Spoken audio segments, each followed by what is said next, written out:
Monsieur le Président, Monsieur le Secrétaire général de l'Organisation des Nations Unies, Excellences, Mesdames et Messieurs, Sa Majesté le Roi Mohammed VI, que Dieu l'assiste, m'a fait l'honneur de prononcer en son nom le discours royal à cette 21e conférence des parties à la Convention cadre des Nations Unies pour les changements climatiques. Alhamdulillah, wa salatu wa salamu ala maulana rasulillahi wa alihi wa sahbihi. Monsieur le Président, Mesdames et Messieurs les chefs d'État et de gouvernement, Monsieur le Secrétaire général de l'Organisation des Nations Unies, Excellences, Mesdames, Messieurs, le rendez-vous qui est le nôtre aujourd'hui à Paris n'est pas et ne peut plus être celui des sommets et des conférences que la communauté des nations inscrit régulièrement dans l'agenda des relations internationales. Il ne le sera pas, et vous me permettrez de vous le dire aussi directement, car la conférence de Paris et celle que mon pays se propose d'accueillir dans un an à Marrakech seront d'abord les conférences fondatrices du futur que nous avons le devoir et la responsabilité de léguer à nos enfants.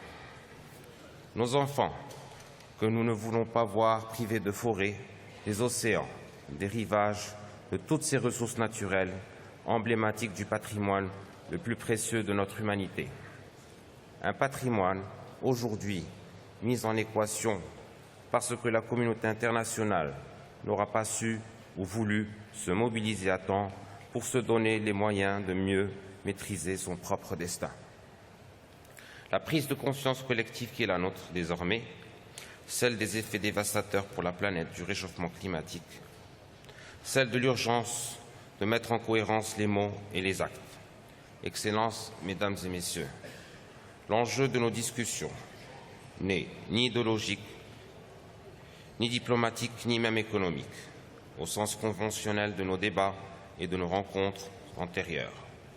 Chacun sait maintenant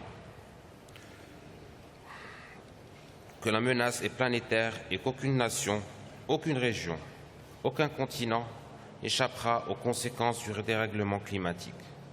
Le temps du doute et du scepticisme n'est plus permis, pas plus que ne le sera désormais l'alibi des fausses priorités pour une communauté des nations qui, pendant trop longtemps, a accepté de tourner le dos au devenir et à l'avenir de tous ses enfants. Longtemps, nous avons voulu ne pas voir. Longtemps, trop longtemps, nous avons retardé le moment de la conscience. Nous avons joué avec les hypothèses qui se sont révélées autant de faux fuyants. Mais la réalité est là. Les glaces qui fondent, les mers et les océans qui montent, les rivages peu à peu rongés, les ressources en eau raréfiées, des productions agricoles menacées et des inondations de plus en plus meurtrières succédant à des sécheresses qui désolent tout autant. C'est pour cette raison que j'ai délibérément choisi de ne pas verser dans une analyse technique ou un discours savant, tout en rendant hommage aux scientifiques et experts qui font autorité en la matière, pour que l'unanimité, qui n'est pas facilement et immédiatement réalisable dans ce domaine, ne devienne pas un élément rédhibitoire qui justifierait la frilosité des uns et les illusions nées de l'immobilisme des autres. Il faut construire avec patience, ambition, détermination sur ce qui est possible et accessible. Seule l'efficacité de l'action et la tangibilité des résultats vaincra les résistances et les réticences. Excellences, Mesdames et Messieurs, c'est dans cette perspective, celle du réalisme, de l'anticipation et de l'action, que je voudrais évoquer ici la stratégie que le Royaume du Maroc met en œuvre depuis plus d'un demi-siècle. À commencer par l'eau, source de vie et obsession quotidienne et vitale pour chaque Marocain. Que serait devenu le Maroc à cet égard sans la politique des barrages, choix pionnier et visionnaire, mis en œuvre depuis le début des années 60 par notre auguste père, feu Sa Majesté le Roi Hassan II, que Dieu le garde en sa sainte miséricorde. Conscient de l'importance de cet acquis structurel et central pour l'avenir du Maroc. Nous avons veillé à son renforcement, ce qui a permis au Royaume de se doter de 140 barrages classés dont près du tiers ont été construits au cours des 15 dernières années.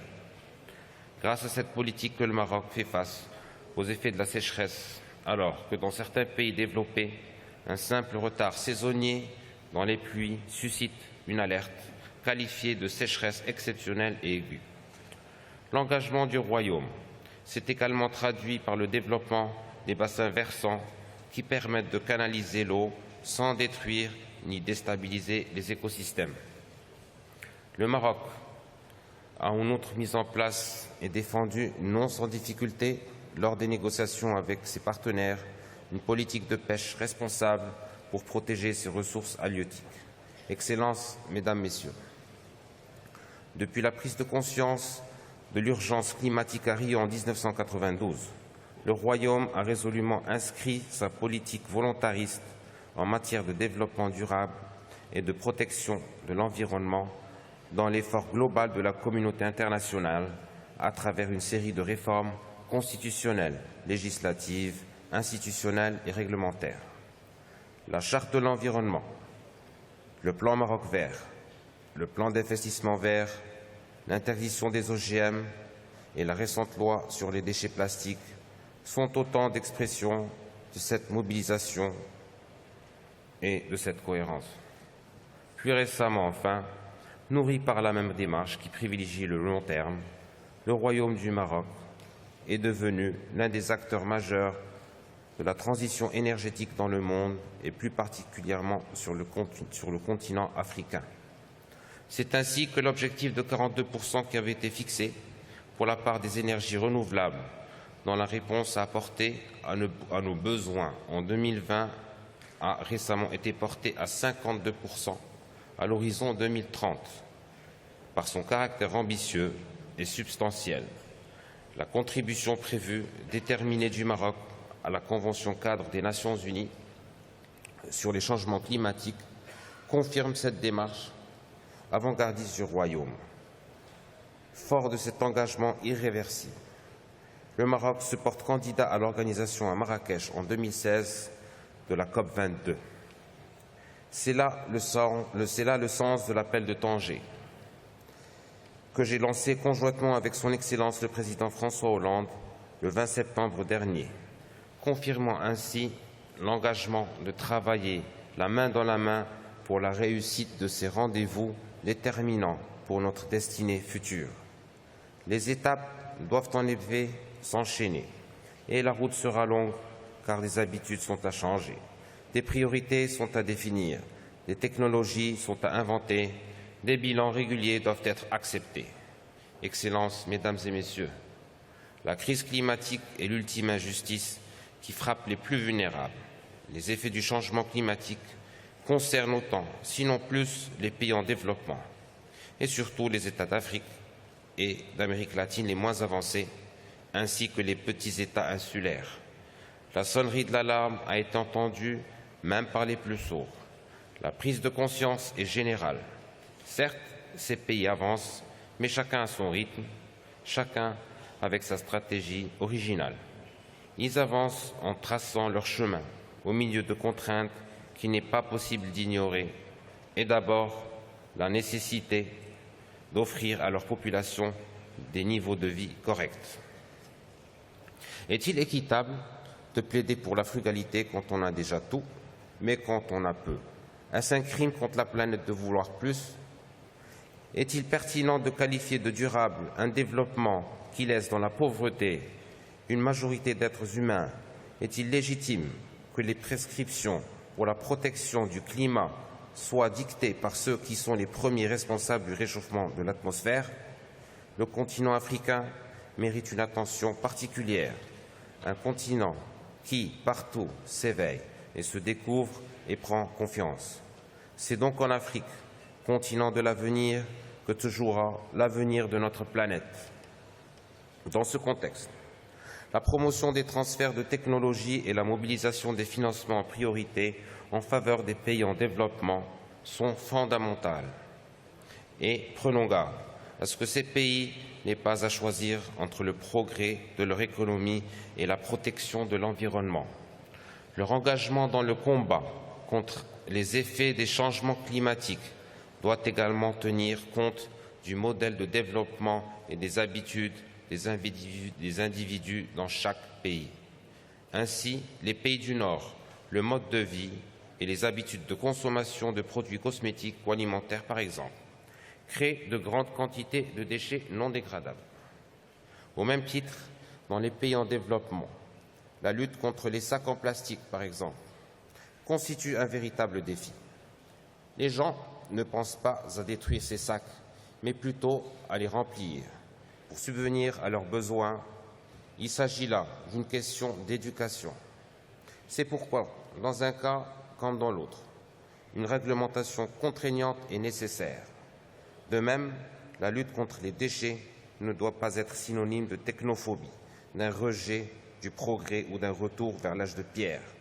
Bien au contraire, les avancées technologiques devraient être utilisées efficacement afin de limiter l'impact du réchauffement climatique. Monsieur le Président, Excellences, Mesdames et Messieurs, un consensus international authentique et inclusif s'impose et passe nécessairement par notre soutien à une appropriation effective de l'action climat par les pays en développement.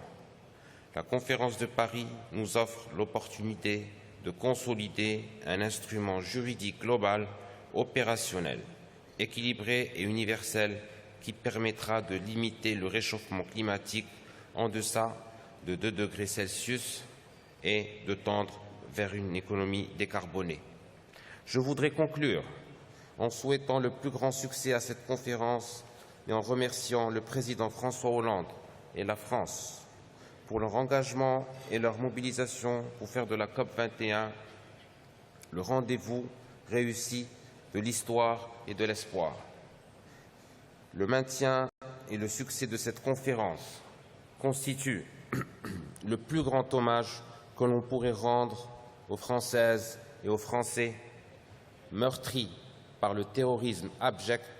C'est la meilleure réponse à l'obscurantisme et aux ennemis de l'humanité. Wassalamu alaikum wa rahmatullah.